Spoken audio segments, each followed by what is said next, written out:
There's some really interesting work going on now in Boston, and this is actually hot off the press. Anthony Braga, David Haro, who's a student at Harvard, and others have been working hard in collaboration with the police department to get data on shootings and crime and looking at hot spots.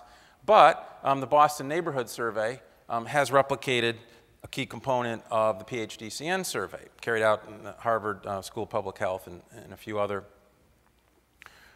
people involved with that. And this is a map that shows the distribution of collective efficacy measured just the way I've been talking about it in Boston. And you'll note that there's tremendous variability in the city with regard to the distribution. The blue and yellow, basically, areas are the low collective efficacy on this map, in case you can't read the legend.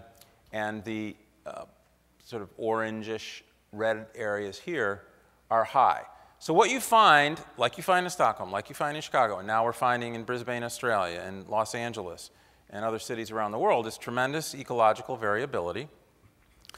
And although this analysis is still going on, I mean, I'm not giving you a final story here.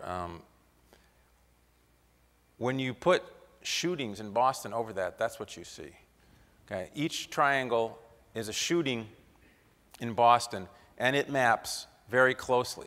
Now, we could have an argument about causality and what's going on. I presented data to show that I think that there is a relationship. I actually think it's reciprocal, and that's what our data shows. I just don't have time to get into it. That is, collective efficacy reduces crime, crime reduces collective efficacy. There's a reciprocal ongoing relationship.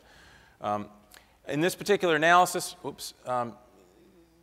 David has gone on to show that this relationship holds after controlling for concentrated poverty. The odds ratio is something like over 3 for poverty and about 1.5 for collective efficacy. So the strong relationship for both factors. But I just wanted to give you a feel for the idea that it's not just about Chicago.